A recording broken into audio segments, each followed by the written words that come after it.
Good people, what's going on? Welcome to episode 96, the Dome Podcast. And today, one of NC in the house.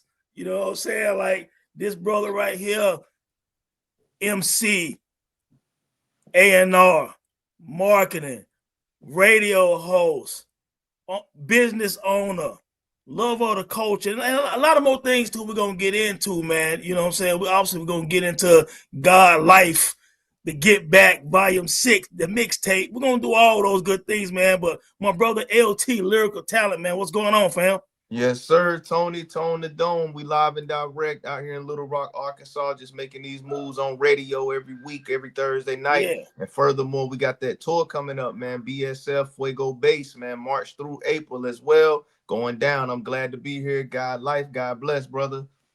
Yes, sir. So look, anytime I have a conversation, interview, whatever you want to call it, with an MC or a producer, I have to always go back to the beginning first. We got to do that first. You know what I'm saying? So growing up as a shorty, I know you moved around some, but you also shared in North Carolina as well. You know what I'm saying? But in terms of your first exposure to hip hop, what made you want to at some point become an MC? Was it a certain rapper, a certain song, a certain album?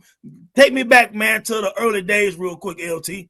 Man, that's an interesting question. And first and foremost, man, let me say something too before we get started in this, man. God first, God life, Yahweh up, Christ, man. That's what I rep. That's what I'm here for. Mm-hmm. And everybody out there in this space too. One other thing, man, in this podcasting space, shows, pod, and whatever you want to call it, y'all pay attention, man. It's getting real. It's 2026. It's a new era. It's time for all that watered down, these hot takes, this nonsense, non-beneficial, low vibrational nonsense. We chilling out with all that. That was last year, 25, all of that. And this year, Tone the Dome and a couple of others. Shout out Sean, shout out AG, shout out all the real ones, man. Y'all know who y'all are. Them fake ones out there, man. We cast the spirits out this year, man. But the point is, the brother asked me, how did I get exposed to music? That's an interesting question right there, because it's twofold with that. I never wanted to rap, man. I never wanted to do none of that. I never wanted to be in the music industry. I'm from, like I say, Shelby, North Carolina. All my life. I only moved one time, and that's out here to Little Rock, Arkansas. But that to marry my wife, really, and to get on shows, events, and radio out here in Little Rock, where she's from. Mm-hmm. So I lived, born and raised, North Carolina, 704 Shelby, all my life, up until the age of 26. Then I relocated here to Little Rock out here after college and all of that. So, but I've been, in different cities and states doing musical promotions. I came in the game as promoting not only myself but major artists, some names. Let's just name names. Let's get to it. T.I., Juicy J, Mobb Deep, Currency, the Hot Spitter, back Trinidad James, Yo Gotti, so many names. Through the Charlotte market, that down south market, and trying to get my own aspects out too. The first time I ever heard any music was when I was like 5 years old, about 1994, 95. It was a black cassette tape. It was that Warren G, Regulators, man. They my first song I ever heard, I think, and I kept putting that little boombox with the black tape, man, the Regulators. But I didn't want to rap. I used to just rap I used to rap Tupac and Biggie and Bone Thugs and Jay-Z. I used to rap that, and at school they would say, what did Jay-Z say in that rhyme? They would call me to recite it because they knew I knew it. I started writing their lyrics, man. I write Tupac's lyrics down and show them. But I never wanted to rap, man. I was like, I thought that was so fascinating. How can a person like read something and rap it at the same time on a mic and make it in cadence? I thought that was fascinating, but I never wanted to do that. The thing. So let me ask you a question. Yeah. So, what's that? So when you was reciting them rhymes, at some point you started kind of feeling love with. Did you start writing your own rhymes at that point because people looked at you to recite them rhymes?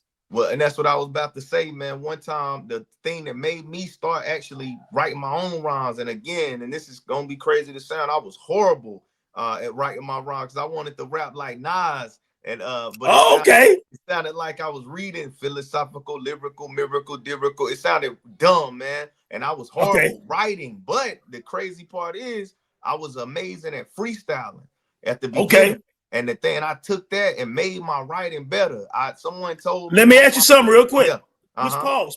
Oh, I'm so glad you said that. So since we're talking about freestyling, What is your, so there's been a lot of conversation about that over the years on social media and stuff like that, because Big Daddy Kane version was talking about just certain rhymes that he wrote that might not be on like a project and stuff like that, and you would spit that for people and they called it a freestyle. Now with me, I got pushback because my interpretation is when Common and KRS and some of those guys used to, and Supernatural and them was going off the top of the dome.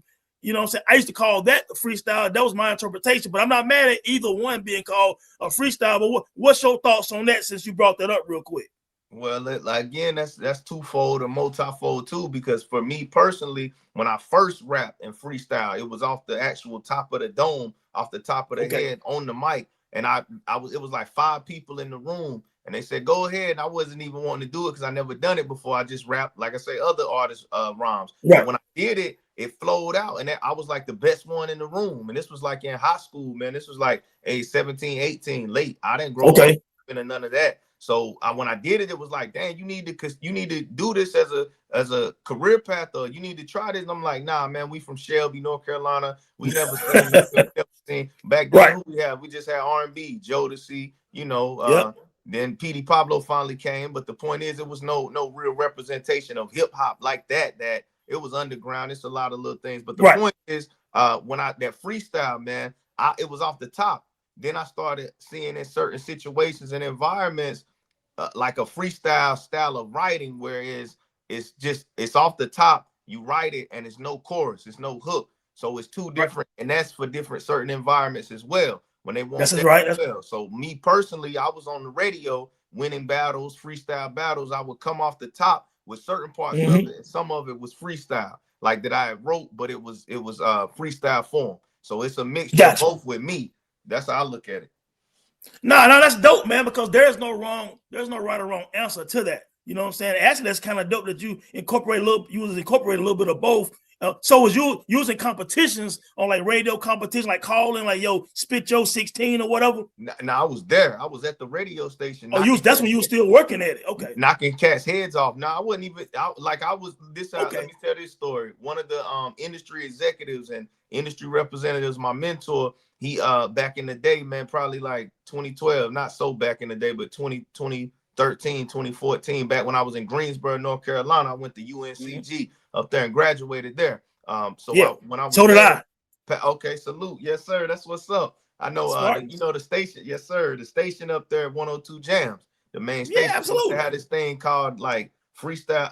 I forget what it was called, like battle rapping on like Tuesdays on the air up there. And Waleed Coyote, DJ Waleed. Yeah, Coyote. No doubt. Okay, so my mentor was cool with him, and he brought me up there, and he was like, he didn't know I rap. He thought I don't know what he thought, but he was like, you rap? I'm like, yeah. He like, you rap? I said, yes, I rap. He said, you want to rap tonight? I was like, yeah. I wasn't prepared, but I didn't know, but I'm gonna take the opportunity. So I was on the radio live on this regional radio, CBS radio, 102 Jam, 102, you know the station on FM radio. And it was a champion up there, man. He was like the 8-week champion in a row. Every week he had battle cats, knocked them out. Long story short, I came up there unprepared from off work, man, working out of college, and I tied with him. I had a tie. The fans would call in and say who they thought would win, and it was a tie. So I had to come back next week. I knew when he told me to come back next week for the rematch, I knew I was gonna beat him. I knocked him. Because you're gonna be prepared. I knocked him out. 8-time champion, and I became the champion and held it down live on radio continuously. Yes, sir.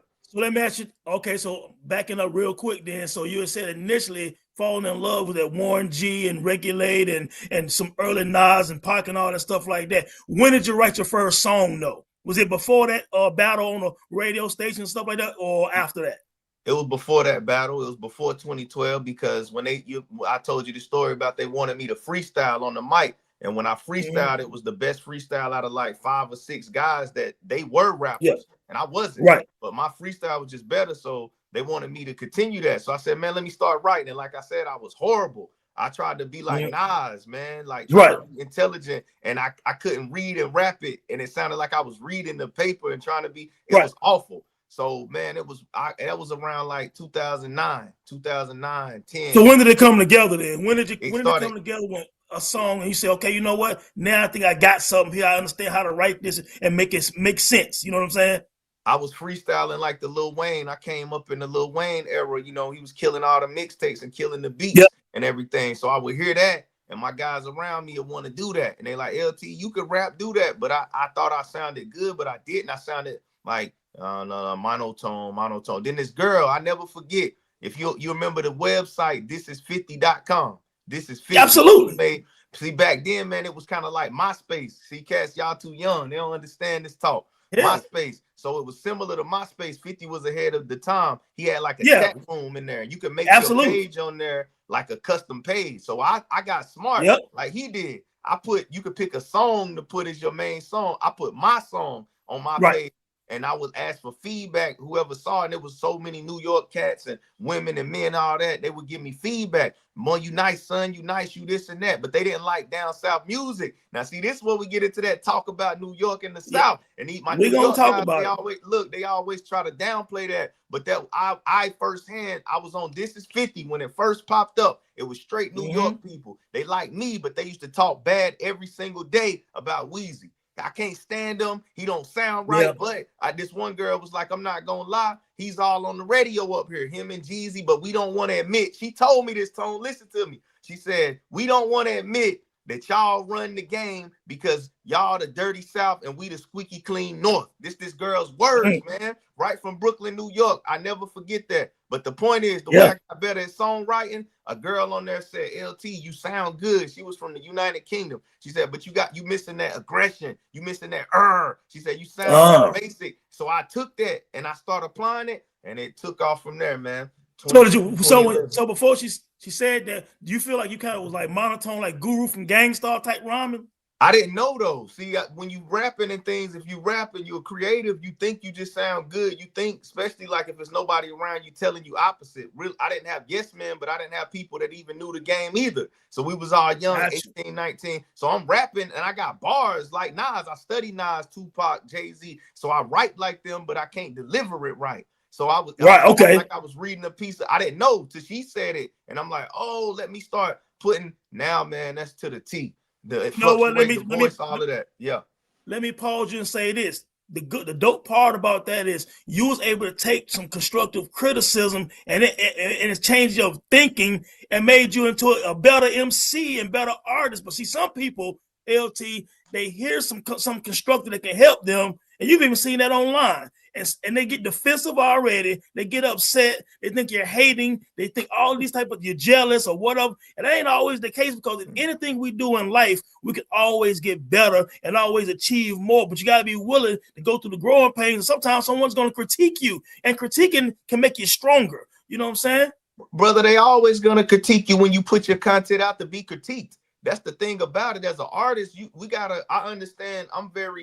But I'm a businessman, man. I rock BSF, Black Soprano Family, Benny the Butcher, Harlem Fuego Bass. So I do the business because I've been through the front side of it, and I seen that. That's really, it's cool. But this business side is the key, because you can help so many other people change their lives. So the point is, when you become an artist, you have to listen to the people. You don't make this music just for you to listen to in your room. You put it on Spotify, Twitter, Tidal, iTunes. You put it out. So therefore, it's subject to critiquing. You got to take that, man. And especially if you don't have like mentors, like your mentor, not like Nas or Jay or Def Jam or none of them, you got to build up, brother. You're not the best automatically. Nas wasn't even the best automatically. He had to build up. So that's it, brother.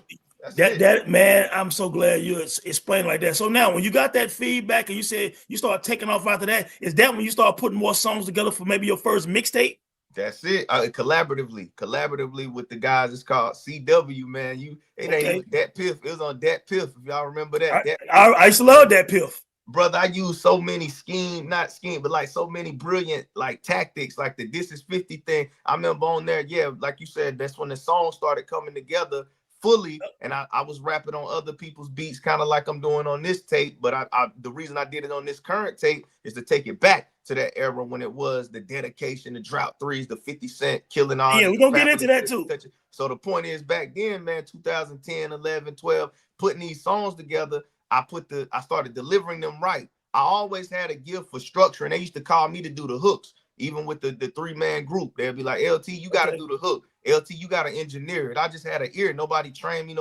I just listen to music so much. I understand how echoes come in, drops come in, the hook where it's supposed to go, even counting bars. Like, that's a critical thing. A lot of people don't know how to count bars. I didn't know how to count bars. Someone, I forget who, showed me, like, man, that listen to the beat patterns. It's 1, 2, 1, 1, 2, 2, 1, 2, 3, and then you count bars that way. So when I started knowing how to count bars and the structure just came to me in the ear, I started putting the songs together, man, with the group, and man, it just kept elevating from there back in 2009, 2009, 10, and 11. So let me ask you this then. So now you're writing songs. Now you got a project. What about your content at that time? Or is it some of that spiritual based at that time, man? Or tell me how that progression into the spiritual base and your faith and everything starting to be incorporated into those songs. Like when did that change happen then? That didn't even just come about until about 2016. Honestly, that took time, because when I first I wish you can hear. I got to get it to use exclusively. Okay. My first project is called The Prospect.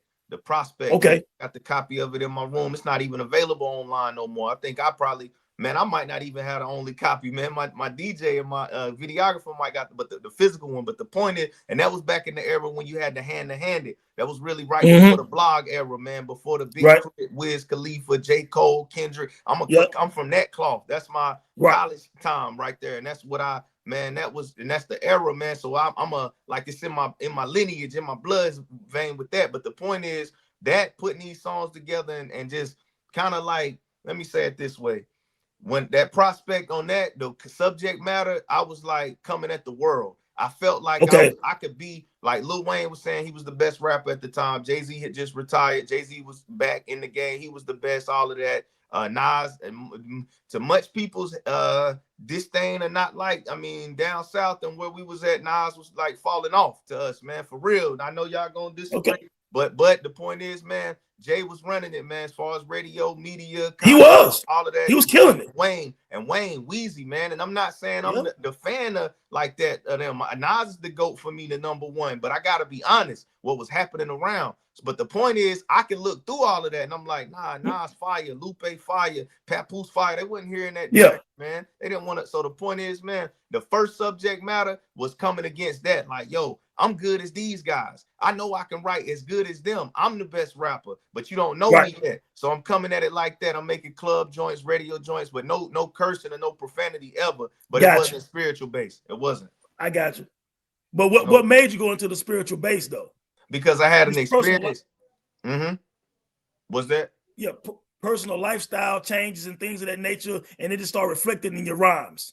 Man, in 2012, I met my mentor that I mentioned. He was on tour with Jodeci, Timbaland, Missy Elliott, Bubba Sparks, all of those guys. And basically, he taught me the game, man. I got his services. He taught me the business of the music industry. I was trying as an artist, like I say, writing my little raps, putting them on that piff, knowing I'm the hottest, going to open mics, killing it, freestyle competitions, killing it, all of that. Charlotte, North Carolina, Shelby, Greensboro, in that little area at the age of like 18, 19, 20. But then I met someone actually in the industry, and this changed my life, man, because it's all about who you know and in the way you know him. When I met him, he knew I was serious, so he took me. Like I said, that's the one that took me to 102 Jams. I battled, and I won. But before that, though, the thing that made the spiritual change, when I met him, right before I met him, I went to church because I told God, man, before I was never going to church. I didn't grow up in the church, and that's crazy too. People be like, oh, you gotta have grew up in it because you know it, you speak on it, you stand on it. I didn't grow up in the church. I didn't read the word of God, never read the Bible, none of that. Didn't know God, Jesus, the difference, none of that. I just knew God was above. That's all I knew growing up my whole life. So when I went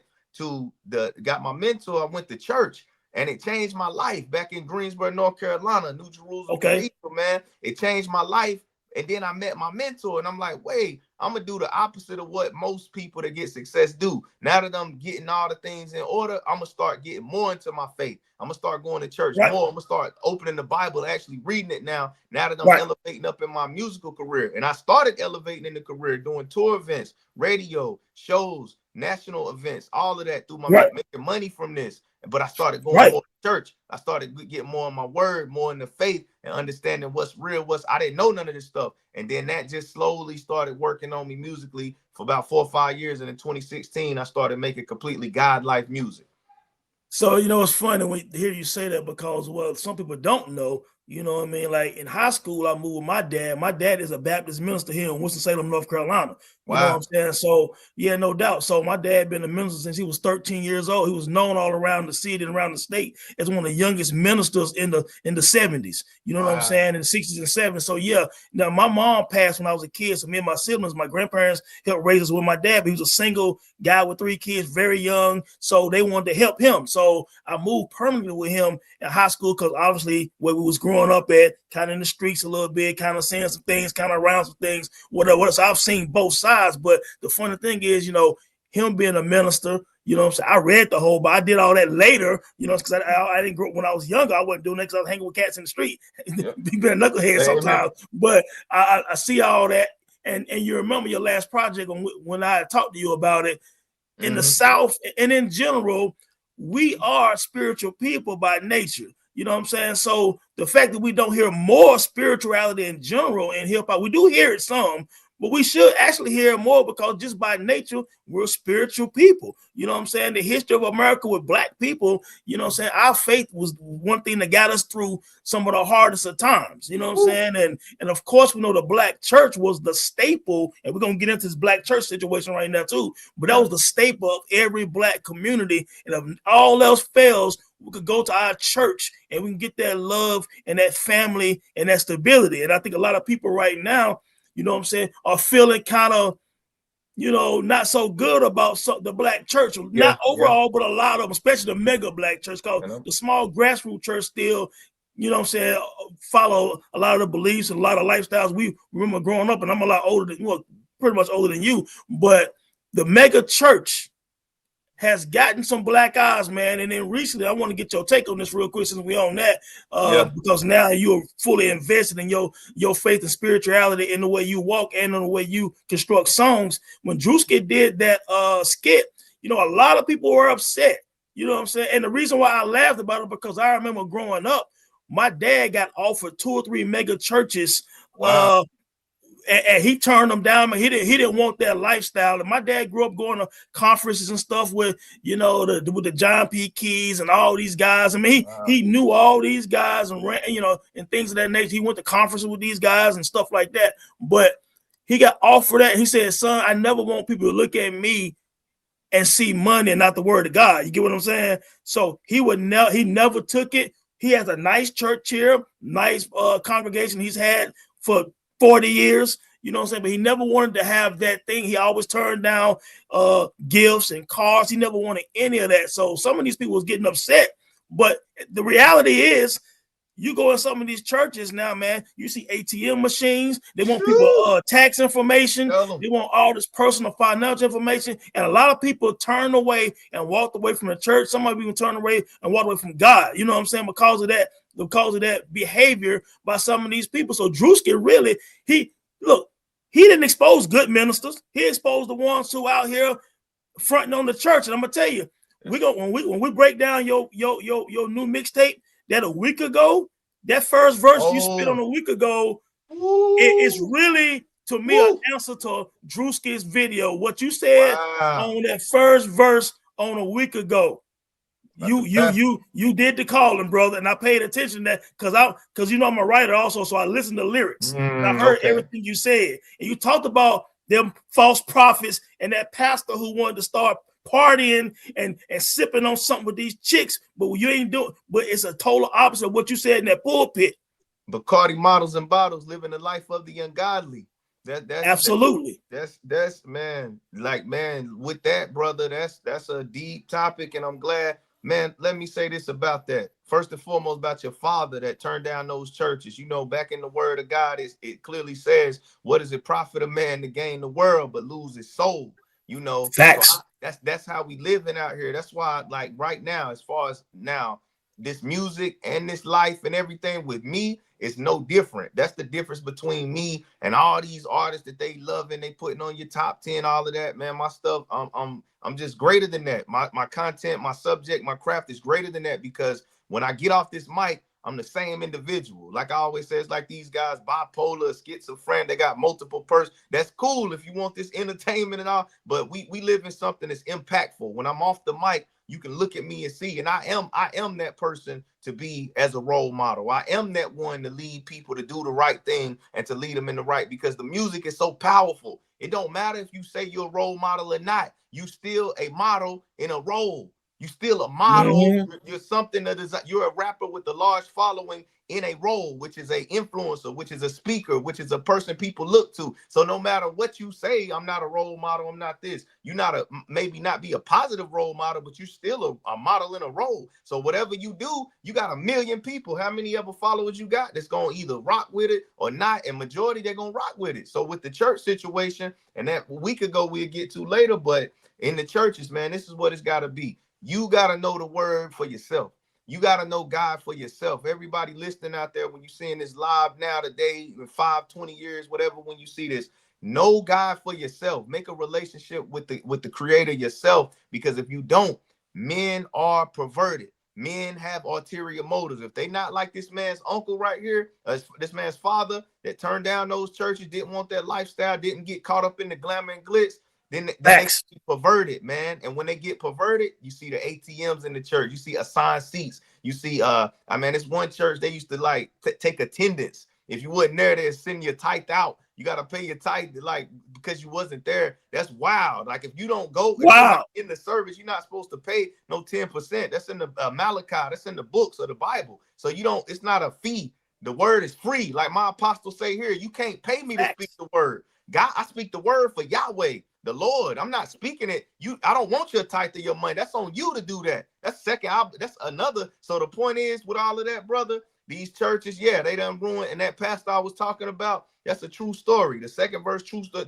The whole thing, everything I speak is 100% authentic. It's not. I'm not making stuff up out my mind. So the point with all of that, know God for yourself, people. We can get deep on that every Thursday. I teach that, but just know the Lord for yourself and don't get tricked and fooled by a man out here. I graduated from the church, man. We ecclesia now. The church is in us, but I attend gathering with other fellow believers Yeah. and all of that. But we graduated from just doing church. We active now, activated.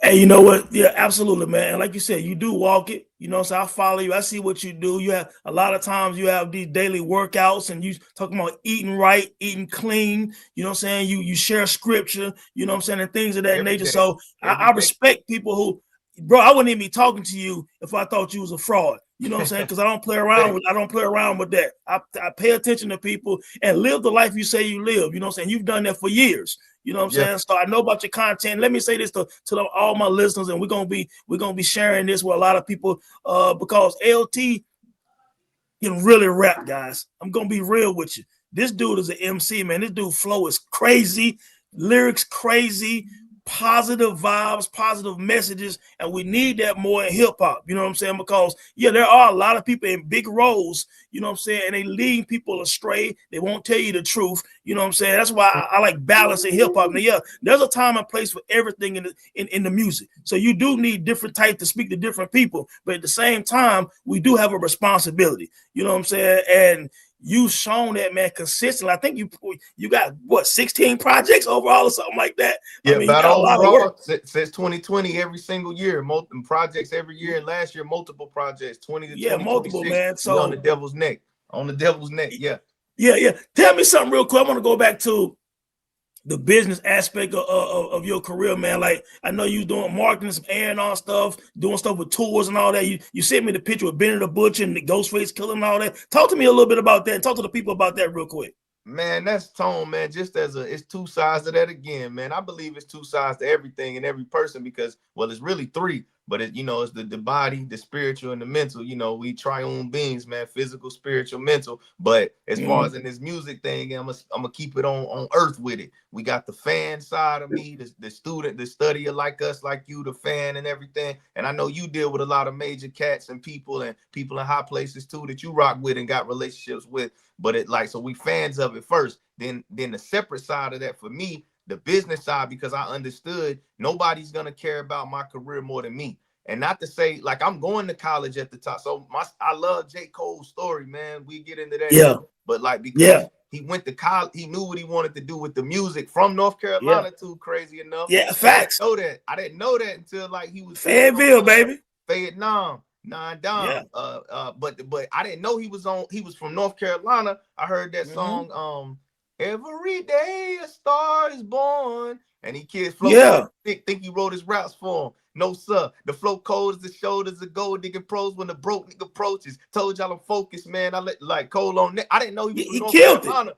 Look, somebody told me in technical college before I went to the university, they was like, yo, you know he from North Carolina. I was like, why Jay-Z put this no-name dude on this big album? Yeah, because a lot of people hadn't heard the early mixtapes. He talked about Carolina on them early mixtapes all the time. I didn't know him. I didn't know him from here to there. I heard him on Jay-Z Major. So I'm like, why you put this no-name dude, but he can rap a little bit. And somebody told me in college, like, nah. See, for us, we was glad he was on there because we knew who he was. Y'all knew. See, look, I got glad after when they said he from Carolina. I was like, oh, wait a minute. Let me listen to that verse again. And I was like, dang, like I knew the verse was hard, but I thought he was like he had to come up, the warm up, all that stuff. I didn't know Friday none Night Lights, all of that, bro. I went back.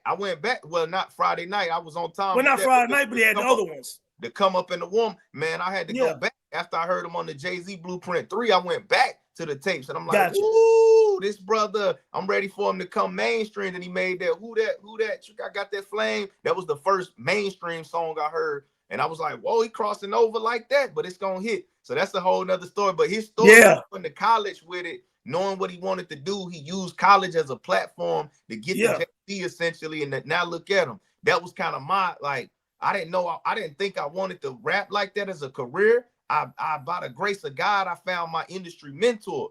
I didn't, that's right. We do that next time. But the way I even discovered him, it's like 1 in a million that you find somebody, you coming from Shelby, North Carolina. If you familiar, you don't even know what that's a dot on the map. That's nothing. Nothing. Yeah, it's a dot on the map. We got to go to Charlotte to get to get anything down there. We got to get clothes in Charlotte. That's like an hour away. 45 minutes. We got to get like civilization in Charlotte. It's country, ghetto, a lot of killing, a lot of murder where I'm from. So the point is, it was no goal to be no rapper. It was a goal to go to school, change my family, get a career. But while I was in school, I met the mentor and then started seeing the light. Oh, I'm smart enough to do this. He teaching me the business. I'm skilled enough to do this. I got it. I started putting it together, brother. Then I started getting on these major shows and tours and opening up because of the business.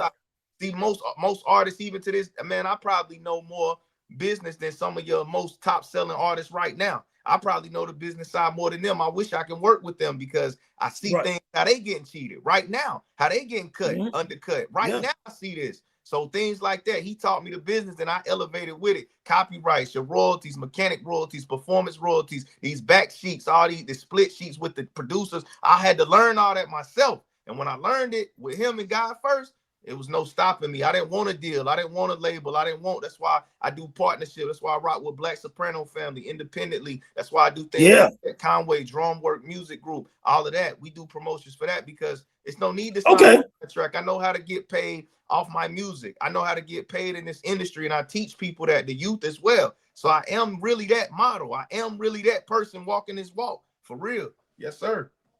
Yeah. So you still in contact with like Benny and all those guys or some of them guys? Or we got the tour coming up. We got that's the one coming up. That tour. Yeah, when is that one again? Talk to me about that one again. That's March coming up. See, let me say this to you, Tone. One thing about me, I don't live in the past. The reason why I'm talking about the past, because you asked me questions about the past. Yeah. Well, I'm normally the type of guy, I don't even forget my past. Let's talk about what's coming up. I got another mixtape, another album coming in March. Not after. Wait a minute. So pause.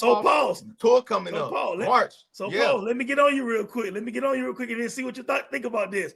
I remember at one point, it might have been a little early last year. I thought you was about to retire. I thought you was about to stop rhyming. No, I didn't say love still there. I didn't say I was gonna stop rhyming. I said this is my last solo album project. This is my last project, and I meant that. Now let me tell you what happened in January. Yeah, man. Talk to me now. Yeah. The God Life, this mixtape currently out. God Life, the Get Back 2026. God, his spirit itself came to me, said, LT, Okay. you gotta speak on this, because in 2026, a lot of people, they hungry and thirsty for direction. They need, like you Okay. said, these mega churches, man, they leading people the wrong way. They accepting the money, they stunting, they promoting gang, kill. So I wasn't doing nothing else, brother. That was totally I was standing on that. That's why I'm telling Okay. y'all out there, when you hear this music and the projects, it's bigger than music. It's not just nothing on no beat and no production. It's just words. This is a spirit. This is impactful. Yeah. This is a movement of motion. This is vibrational, dog. So the point I'm saying, God dropped it in me. Write these lyrics. I wrote that whole project. I never really do this except for the last one, the 5 masterpieces. And that's why that's so good. I wrote it in like that week, that in a couple of days, every song on there, and I recorded it immediately, engineered my man in New York, and released it quickly. I never do, like, I got projects right now that if y'all hear them, y'all be like, wow, I got them from like 5 years ago, 4 years ago, 3 years, whole project. So, yeah, so you had a call. You had a calling to release this God life. You know what I'm saying? So let's get it. So let's get into it then. Because one thing, when you hit me up the other day, you had said something about, it was that one with the AZ and Nas. We're gonna start with that For God. I thought that was interesting. So what was the and first of all, you guys, the lyrics and the flow in this project is fantastic. But in real talk, for real, I've been playing that joint yesterday and this morning a lot. But For God, talk to me about that song, and talk to me about why you picked that Street Dreams remix and that Gimme joint from AZ. Do you like those original songs and those original beats? And then why did you name the song what you named it? Man, I'm so glad you asked that question. That's a perfect question. I wanted you to ask that question. So the beats, first and foremost, I love.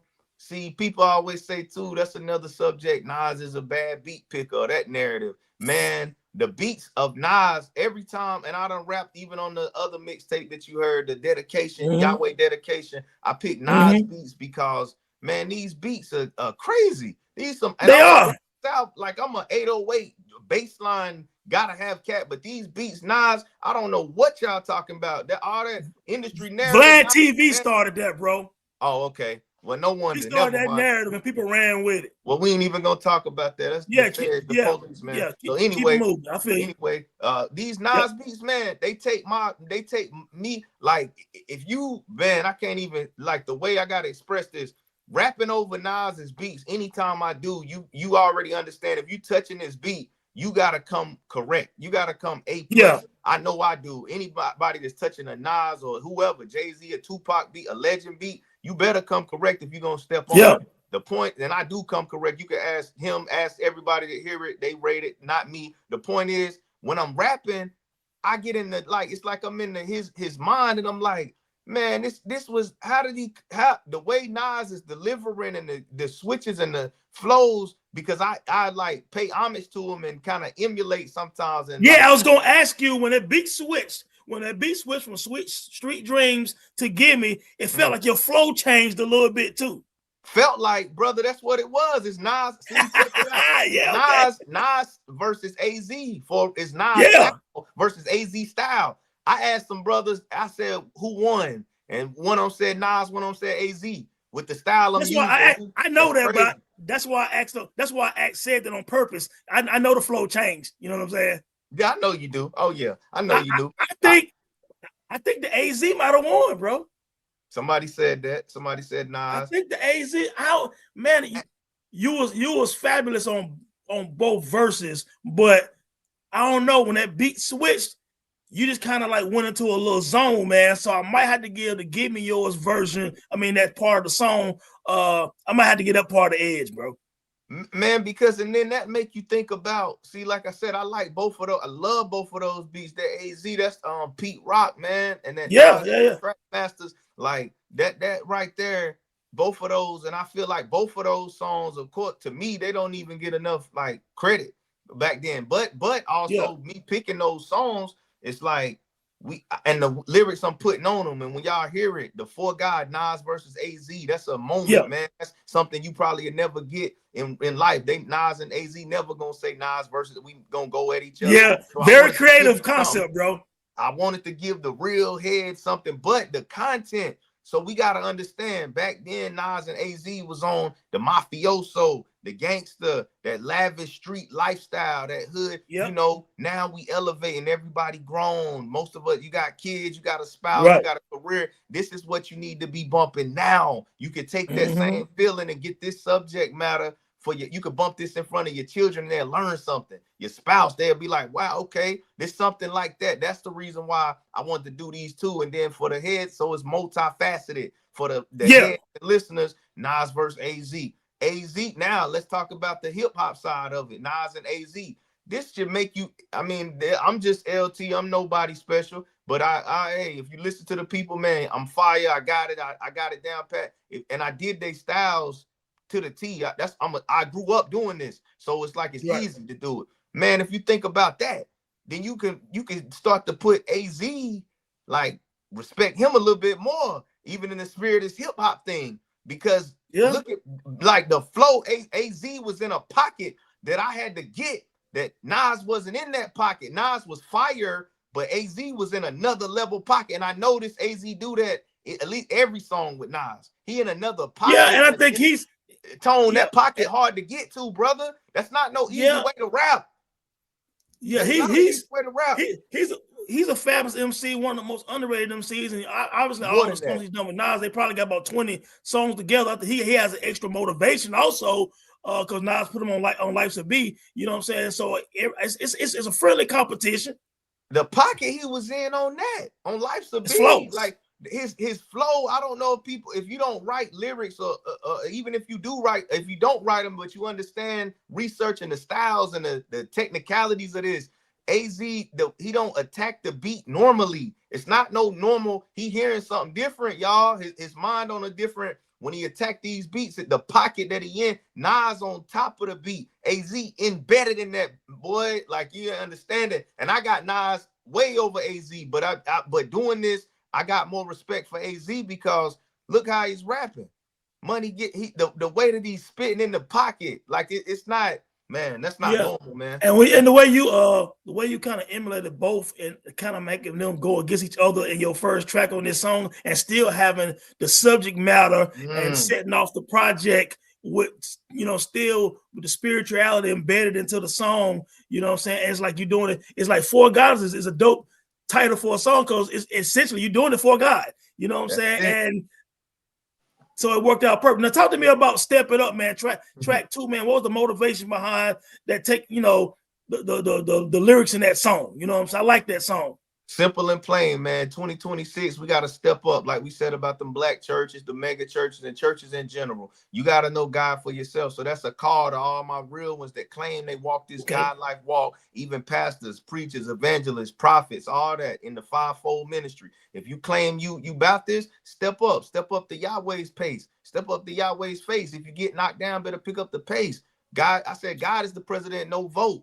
Any demon stepping gonna smoke. Holy Spirit don't go slow. Holiest verses I give you in quotes. So it's like everything that I'm saying in there, guys. Hey, guys, this is to them fake platforms out here. Guys capping for the frills. Hot takes pay your bills.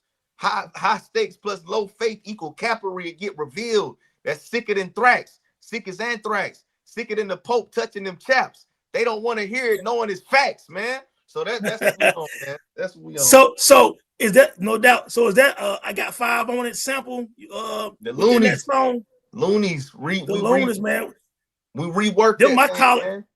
Yeah, them my college years right there, man. You know what I'm saying? But yeah, man, like that message, man, in the song, it just flowed good, following up For God. But I'm gonna tell you what I like when I got to track number 3. Yeah, it sequenced very well. Getting to track 3, that slip into 2026, man. Of course, DMX, and I did a list recently on Twitter, the deepest MCs. You know what I'm saying? And I seen that. Obviously, DMX is one of the most heartfelt, deepest MCs. A very conflicted individual who did believe. He did have faith. He was a torn soul. He was an amazing brother. You know what I'm saying? Just with fighting demons. You know what I'm saying? But Slipping is probably, when I think of the deepest songs in hip hop history, I would probably rank that maybe in the top 5 deepest songs in hip hop history, man. And so you doing this song, man, it made so much sense because what's deeper than your faith? You know what I'm saying? So, man, talk to me about that song, brother. Man, even with that, like every person on that I did the beats, like I say, a Nas, a AZ, DMX, you know, like even the Loonies, even the Future, man, that I did, the Jay-Z, all of that, the Shanti joint, the even with all of that, like we say, spirituality and music. You did a whole segment when we talked before and you reviewed my project. You was speaking how you felt like about that, like you said, spirituality. Nas, like again, Nas always touch on those topics, man. Even when he said in the Street Dream song, he said blasphemy, using nice, said Nas name in vain. Some claim Supreme Being, though they lied on his name. Like stuff like that. Like Yeah, the higher divine understanding. And then in that DMX, every single album he made, he had the prayer. If anybody tap in with them DMX album, he had the prayer as a song. Oh no, I come to you hungry and tired. And I didn't understand back then, brother, when I was hearing prayers. I got it. But as I'm older, even I look back and older than that and look back and listen again, back then I'm like, wow, this was revolutionary. This had the streets, it was grimy cats getting into the Lord essentially. Hey man, DMX will have. I've seen DMX several times in concerts, bro, and DMX would literally have grown people in there crying, thugs. You feel me? Like, and I remember when Jay-Z was talking about, man, when they started that tour, he said, and he was on the barbershop, I think, with LeBron and all of them. He's like, man, he was in the back, and he just heard it. He said the crowd went bananas. He said he does the performance. He take his shirt off, do the drums for the heads, the girls. He said then he does a prayer. And then he said, y'all. Then he said everybody looking at me like, okay, you next. He's like, what? You know, how do you follow that? But you said something on the song, slipping and falling, but God still calling. That's power, slipping man. and falling, but God still calling. Talk to me. Man, that's like no matter what the lowest peaks, man, the lowest value in 1 Samuel 2:8, the word it states that God pulls us up out of the dirt, out of the dunghill, the dust, to be seated amongst royalty. That's a story of my life. Shelby, North Carolina, the dirt, the dust, pulled out of that to be seated amongst royalty with him, with his things, holy things. So that's what that song is embodying. That's X's whole story. I know people, my actual cousin, he lived like beside DMX, like physically located in South Carolina near DMX's last years, man.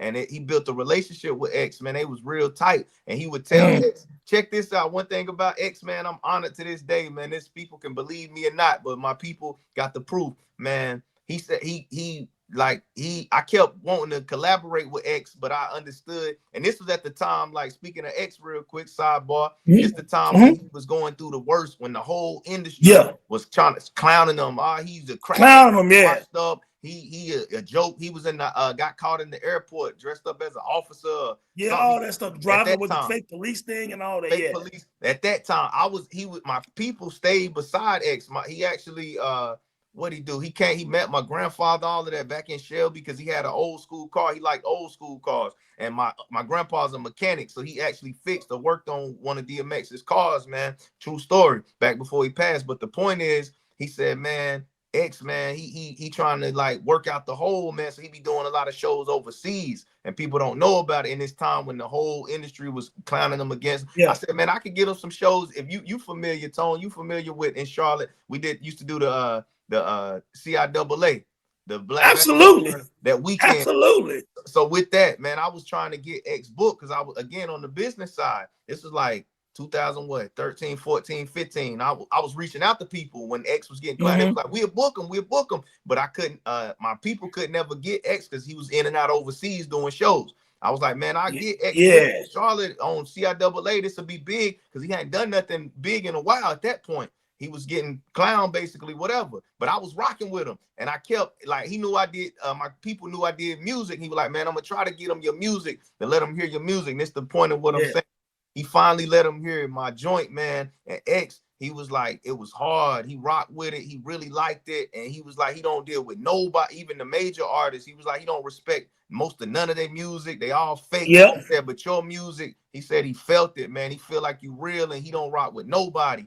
To this day, Tom, that comment right there, it don't even be mattering what people say. Don't nobody really absolutely I feel about my music anyway. But man, it don't, because X saluted it. X himself, man, I respected X so much. He said this man Yeah. authentic, this man raw. And it's before I really start doing the full God life. It was right there on the Right. end.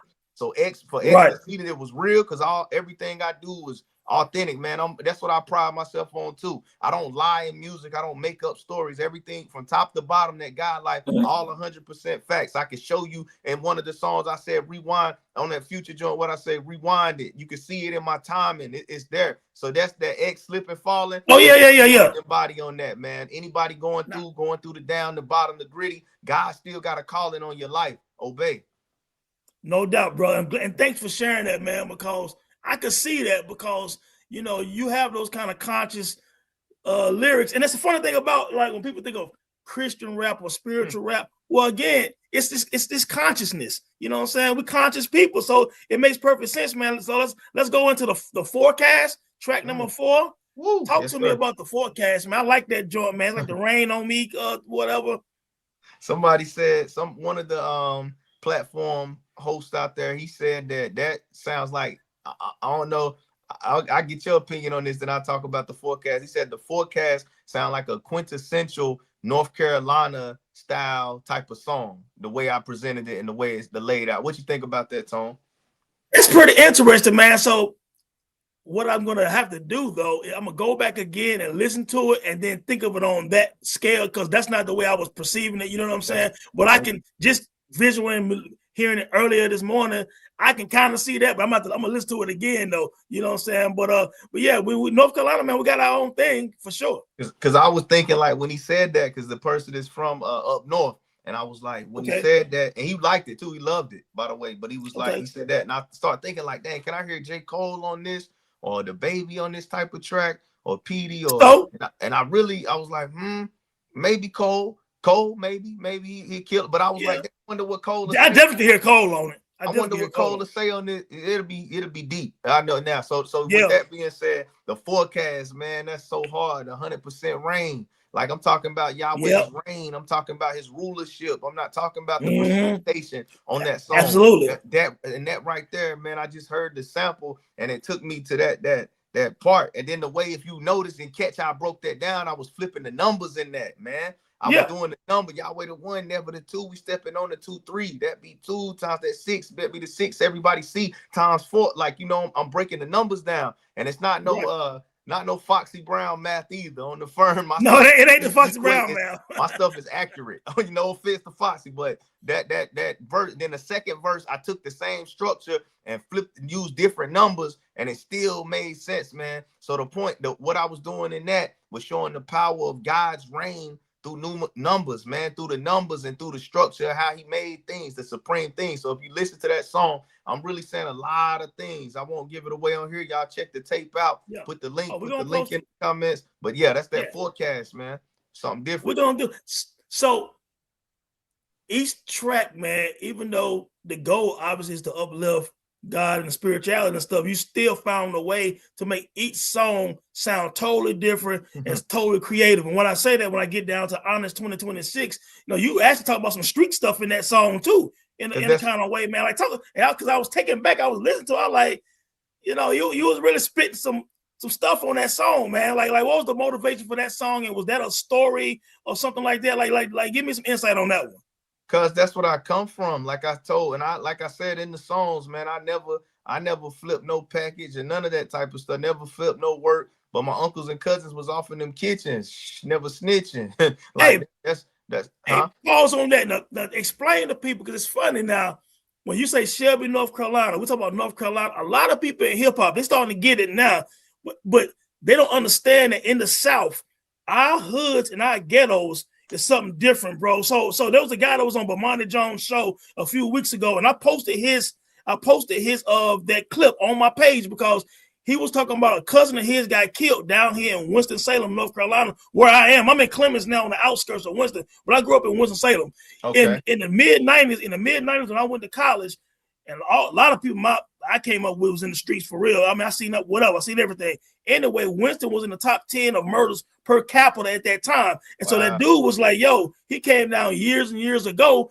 He said, man, I had just left this little projects in New York. So I came down to Winston-Salem, North Carolina, and went to several of their projects because friend of mine got murdered. He said, and I couldn't wait to get back to New York to them projects. He said the South, man, is crazy. And it's kind of funny because we just had a conversation yesterday on Twitter about a lot of people came down South and it was a culture shock to them because it's like they was thinking it was some slow, we just slow and whatever. And then they caught L's down here, man. So to your point, in Shelby, North Carolina, the hood there is worse than a lot of hoods in some of these big cities. What Nas say on the Get Down? That's all you got to remember, man. Nas tell you about the cats in the South ain't slow, they grimy. Like, so the point he said that, right? This the difference. And he got family in North Carolina. Yes. Oh, yeah, I seen. This the difference from down south to New York. And I'm qualified to speak on New York. I got family from New York, LES, Lower East Side Manhattan, South Side Jamaica, Queens, not South Side Jamaica, Queens, though. Queens and in Brooklyn. I got family all their life, born and raised there. Me too, absolutely. Okay. And I've been there. The other year I was there like 6-7 times a year. I stayed there for long periods. I know how to go from Union Square downtown, Lower East Side, all the way to 42nd Street, Midtown, Uptown, down that way, all the way up to Harlem, all the way to the Upper West Side, on the train, on the transit, all that, man. I know how to do that. From Staten all the way out to Brooklyn to East New York, where it's dangerous and crazy, all of that, like people over there. So the point I'm making is, New York, man, when I go up there, I like it even better because, like you said, they thought it was gonna be different down here, but they took L's. See, I'm seeing it because I grew up here and I went up there, so I'm like, oh, it's better here because now it's not nothing sweet nowhere, like in a lot right, of no doubt. Yes, where my people from in the project, he said they find bodies on the playground, in the fountains, and that's real. But up there in New York, what I experienced with I done dealt with hundreds of people there, and I still deal with them to this day. Can call them now, straight out of all boroughs, man. They keep it like they keep it up front. They're blunt. They tell what it is. So if I present my music to them, oh, that's trash. If I got on this outfit, I'm one of the flyest in the game too, by the way. These cats that say they rapping and all this, get your swag together too, because cats don't take you seriously when you can't dress, but you talk and talk. But anyway, and that's just and there's no materialism, but it's just real, man. You got it in you, got it on you. Point is, man, like Dame and Jim and Cam and all them. But the point is, man, when I go up there, this outfit, that's trash, that's garbage, son. Take that off. They tell me to my face, down south, when I got it on, how this look, boy, that's fire, that's dope, that's fly, that's this. Then when I leave, boy, y'all know he can't dress, man. He was lacking. When I leave the room, that's how it is down south, brothers. We don't tell when I present my music, that's fire, that's this and that. When I leave, boy, that's lame, take that out, we ain't bumping that. When I come back around, that's fire. Down south, New York is whack up front. You need to change this, you do. So I started liking that. I love that my cats up north, they keep it raw. They tell me exactly what it is. And that's the difference. That's what Nas was saying on the Get Down. Cats is down here, they more conniving. They more strategic. Yeah. The real ones, the grimy ones, they're going to think and plot on you and act and get close to you. And then flip the script up like the Judas with Jesus. That's more scary. That's more scary, way more. It's better to know the devil you facing versus like be out there in the wilderness. So that's down south. This the wilderness, dog. Is spaced out. You can't see everything. At New York, I'm telling you, right there, everybody on top of you, you can see out your window what's going on. And down there, we space so much, you can't know who's plotting 5 miles away, 2 miles, plotting on you down the road. By the time you figure it out, it's too late. Too late. That's how I go, brother. That's the forecast, and that's that honest. That's that honest, man. Real stories, real life. What I seen when in Shelby, North Carolina, growing up. I took the podcast down there, Hip Hop Talk, Stoop Stories, to where I'm from. If you look on their joint on the YouTube, they can see, man, this house is boarded up. My grandma's house, right next to my aunt's house, it's right next to a church. It's right beside a church, and I never went to that church. I didn't go to that church growing up, but it's killing. It's the worst killing in West Shelby right there. The worst murders, all of that right there beside the church right there. And I took them to the playground. The playground right behind. Look, check this out. It's the last thing about that honest track. How real. The playground right behind my grandmother's house in the projects is right across the street from the police precinct. Right across from the annex prison right there. So you got the children looking at that across the you can see on the play. They was shot. They like, dang, they start over there, then they get them on that side when they grow up. Man. What I'm come from. That's my cloth. So when you hear that honest talk, when we say I knew cats on the block had blocks for the bonus. Man, that's some bars. Cats on the blocks had spots for the motion, and cats on the blocks taking shots for the bonus. like spots and glots with the motion, and wrote no scripts like Ocean and all of that. That's real. That's what we came up. I just didn't accept it. I just knew I didn't want that lifestyle, but I was in the trap house. I was in the dope spots. I was seeing this. I was seeing the money all on the tables and everywhere. I didn't want to take the risk, man. As a little 4-year-old, 5-year-old. So here we are. Went to college. No question, man. No question at all. Now, leading into Let There Be Light. So it's funny because you're telling that kind of story on Honor 2026, but now we get into Let There Be Light, which is one of my favorite songs on, I think, Hip Hop Is Dead with Nas. Back to Nas again. I know Nas is that definitely one of the influences in your rhyming early on and stuff like that, but that Let There Be Light had some bars in there, man. I like that song. Obviously, that song is a conscious-based song on Nas' album, and Nas he's a conscious MC, you know what I'm saying? Nevertheless, you know what I'm saying? So what was your thought process picking that beat the rhyme over and then the lyrics that you displayed on that song? Salute to Sean from Hip Hop Talks, man. Like he gave that idea, not the concept of the song, but he gave. Yeah, salute to Sean. He loved Nas. He do love Queens get the money, right? But no doubt. He said that beat. He gave me an idea. Him they was throwing around beats to kill, like to put this. I call it healing beats. I'm healing beats. So they threw an idea. They said, "Let there be light," and it was hard getting that instrumental. By the way, so like I said, I do it for the people. I do it if the people say they want it. I'm gonna bless it. I'm gonna do it. Even that honest instrumental, the people wanted that, so I did it. I don't rap on normally like that type of, but it's fire. Yeah. Like I bumped that myself all day long. That's fire. That Metro, shout out to Metro Boomin. But that Let There Be Light, man, that was like it was like everything I'm seeing. Then I broke it down. Like as I threw the song, where was you from? Was you from down south New York? What was your block? What was your building? Yeah. Was you outside or was you here? Was your pops there? Was your mom? Tell me. All I know is you got a story that God seen. Like it ain't, see that's tone. I'm telling you, that's how I'm different than these artists, brother, because they glorify themselves. They glorify certain things. At the flip of the end tail of the song, I said all I know, because it could sound like I'm stunting. Like, did you have your pops? I didn't have mine, this and that in the song. But then I flip it at the end. All I know is you got a story that God seen. Whether it's sight giving sight the light, it's God's beam. The wisdom is God. Your story is unique to you. So let it be light. Let the light shine on your story. You are uniquely made and wonderful. So that Let There Be Light. Then I just kept rapping at the end. Salute to Sean. Keep rapping. Keep killing it. He said. So I killed it. I healed it and gave him God. So that's Let There Be Light. And one thing about Nas, let me say this about Nas. No doubt. Go to this last song. No doubt. I didn't grow up liking Nas. That's the thing. That's why I'm I can be credible with my opinions and my words on Nas's music and Nas as an artist, because I'm essentially a Jay-Z guy. But the thing about that is I didn't grow up liking Nas or Jay-Z. My favorite all time is Tupac. And Tupac didn't rock with them, so I didn't rock with them. I didn't listen to Reasonable Doubt when it came out. I didn't listen to Illmatic. I didn't even really listen to It Was Written when it came out like that. I didn't listen to I Am. I got on Nas really the what made me respect Nas and Jay-Z. Really, I got on Jay-Z on the Dynasty album.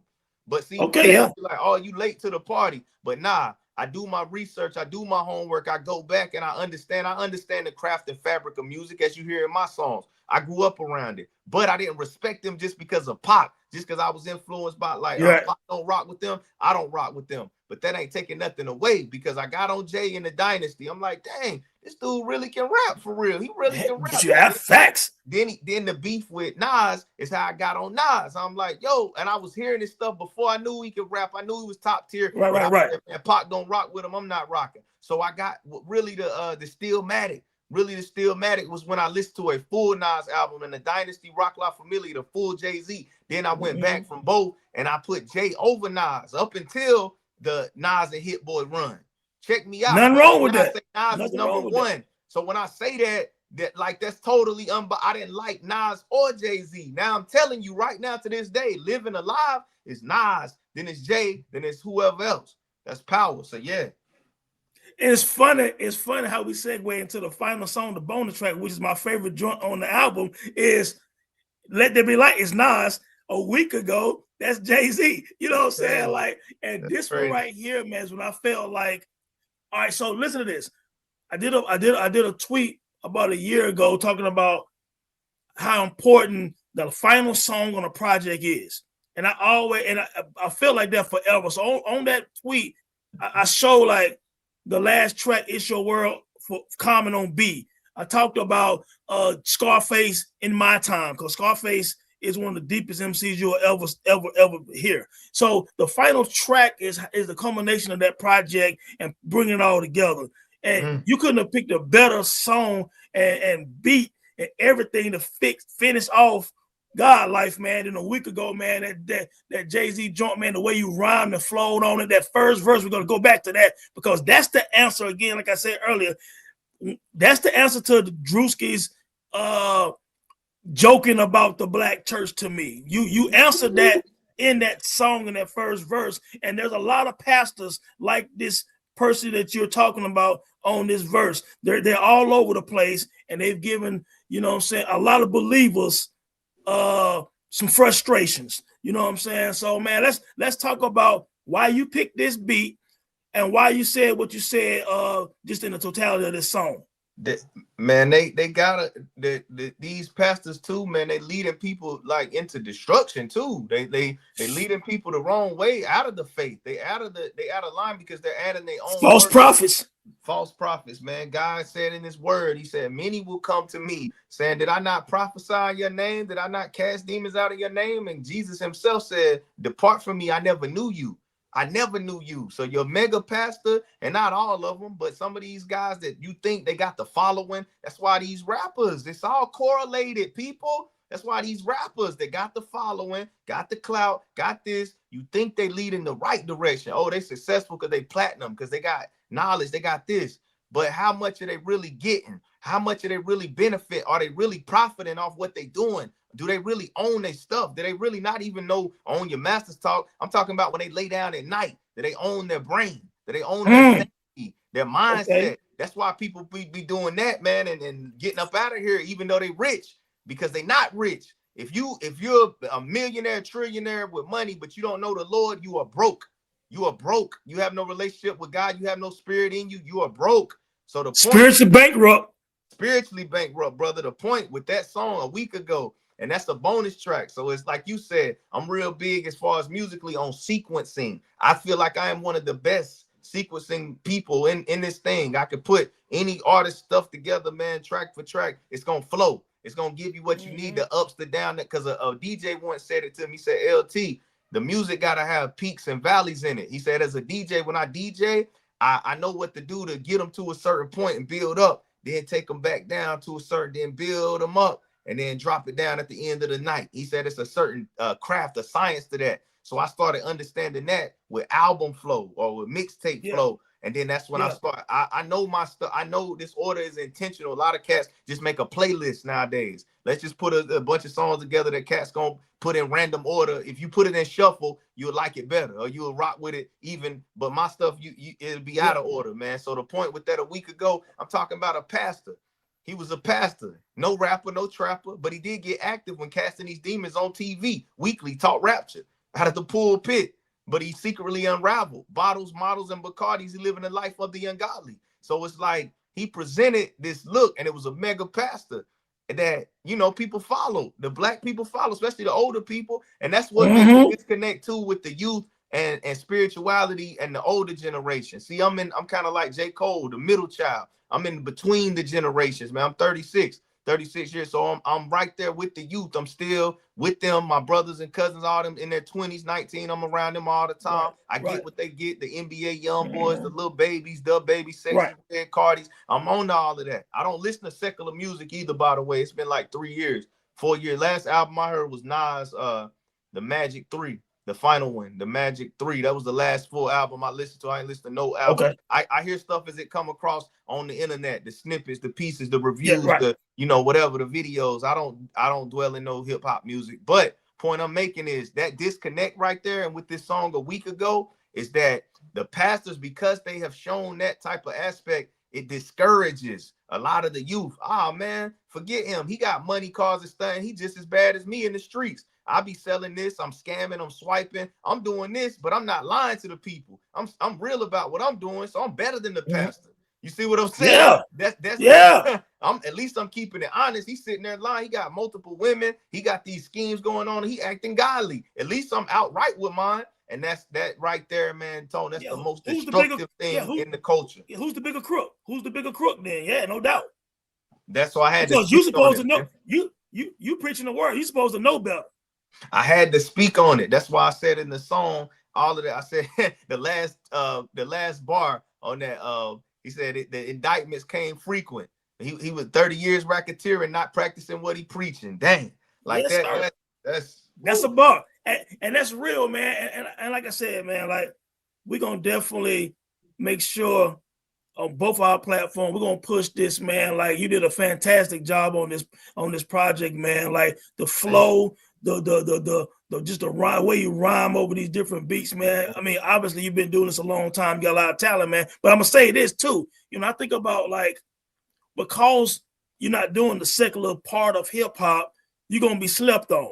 You know what I'm saying? But at the same time, I look at like how Lecrae ended up. You know, Lecrae did music for a long time and finally broke through. You got this guy D1 who's, you know, he's always, you know, as far as like positive, and he's found a way to break through and gain some traction, man. Like what's your thoughts on those type of guys, and what does it take, man, to get to kind of break that barrier, you know what I'm saying? Because I'm gonna be, and the reason I'm asking is because there's a lot of rappers that send me music. Well, some of them are bigger industry cats, some of them are mid-major type thing, and some of them are just grassroots, whatever. And you're better than some of the guys. I've heard some of your flows and songs is better than people who are really popular, you know what I'm saying? But you still slept on. So what does it take? You know what I'm saying? Because I don't care. I don't care about what they think or what I slept on, because I'm already prosperous and successful in life already. So I'm not trying to get a record deal. I'm not even trying to get recognition. This is for people who want to grow. This is for elevate. So like if I was a fan, if I was watching your show right now and I didn't know me or you, if I knew you but I didn't know LT and I heard this, if I'm a logical human being that's about not even positivity, that's just about progressiveness in life, I'm gonna tap into the project. I'm gonna tap in because I understand, like, dang, this can help my kids. This can help me. Listen what this brother talking about and what he's standing on, and what Tone co-signing about this brother. So if you don't listen to this, that's your loss, man. I'm not trying to break no type of barrier. D1, he already broke these barriers. That's a great guy. Toya Love, Childlike CC, all these people, a lot of people, Brian T, a lot of these, they're not carrying the hog mob. We out here actively helping the community, helping the homeless, giving to the children, giving back. So this music is just the icing on the cake. It's a byproduct. If you don't get it, you missing out, brother. That's your fault. Like when I got up on Griselda, when they really, it was like 2018 and 2017, kind of before people was on them, because I was dealing in New York a lot and upstate. My boy Be Yourself, one of my producers from Buffalo, he was putting me on them way early. Buffalo knew, but the world didn't know, or the nation didn't know, because I was telling people, hey, y'all heard, nah, who is Benny, who is Conway? Now they love him. But the point is, I was like, yo, this sound like the 90s. This sound like back then. This sound like early. This ain't nobody doing this right now. This gonna be, I'm privileged to hear this. I'm glad I got to hear this. And I stopped listening to secular music after that. But I'm glad I got to hear that because it brought it back. So the point being, if you get to hear this, what Nas say, man, you lucky if you allowed to witness this. Like, now it ain't even no bragging or nothing. It's just like, take it, because not a lot of people doing it. A lot of many people don't got the anointing or the gift to deliver it in this facet, in this aspect. So when it's getting like LeBron, like Kobe, like Jordan, when you get to watch it, and I'm not them, but man, just listen. I don't said enough, man. Listen to the quality of the project and you compare it. I want people to do this. Compare it to your favorite artist. Compare it to your young boy NBA, to your Lil Wayne, to your Nas, even to your Jay, to Benny the Butcher. Put it, and that's my man. We on tour, all of that, and it's no competition. But it's like this. Compare it to their music, and you will see even what he said. Even if you're not gonna say, like this better, because I ain't trying to compete, but you're gonna say, dang, this on that same sphere. This right there in his lane. He doing everything they doing, just a different subject matter. So do that for me. That's what I say on that, brother. Hey, enough said, dog. That's exactly what I want you to say. You're supposed to have the confidence because you got the skills. And again, like you said, your motivation is just spreading the right message. You know what I'm saying? And again, when you spreading the right message, the right people will hear it. You know what I'm saying? And it'll catch on the way it need to catch on. But you know what? before we get out of here, you know what I'm saying? When we always talk about rhyming, you know what I'm saying?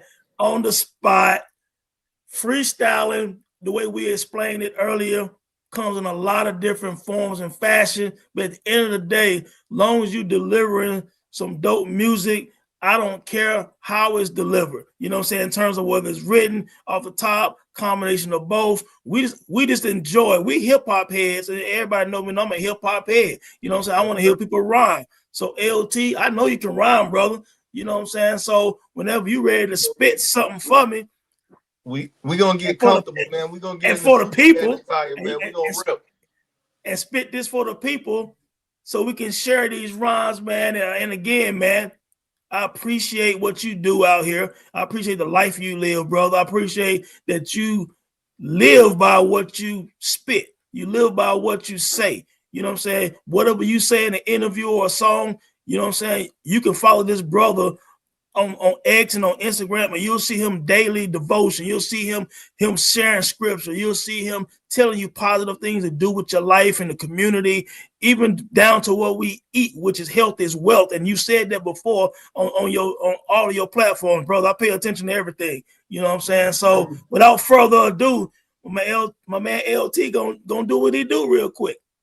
Man, I had to get, rep the home court right here, even though we in Arkansas, even though we in everywhere else, LA, New York. You see what I'm from. You see what made me, but Yahweh saved me. So like this brother said, God bless you, Tone. We're going to get straight into these bars, man. But before I do that, I got a question for you, Tone, and for the viewers. Man, who the best rapper?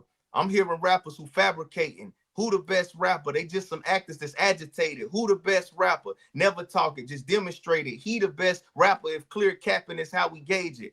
Back in Shell Town, the fire could not scorch me. LT going up to the top of the mountain, unfortunately. Back in Shell Town, it was hell in the devil's kitchen, but this fire couldn't burn me. Shadrach with missions. If you doubt me, I enjoy you. Force me to get it. Boy, you know just how I know about these doubters and what come with it. You maximize the hustle. Get the product and double. I ain't never sold work, but the working what made me bubble. I never bust guns, but guns stayed in the shuffle. They running plays off in these streets without the huddle. They lying 7 days, they weak. How can we trust you? Only trust my Father, Savior, the King, the one above you. Dusty demons out here claiming they clean. Let Yahweh scrub you. Holy water is what come from my streams. Go ahead and guzzle. Get it? I'm talking double entendre. Blame it on my madre. This solo ain't no compadre. I do it like I'm Andre, giving that winning speech back in the Source Awards. 20 years forward, now they finally see I ain't got no competition in verses. I'm facing me. Start a riot with these demons on stage like Busy's team.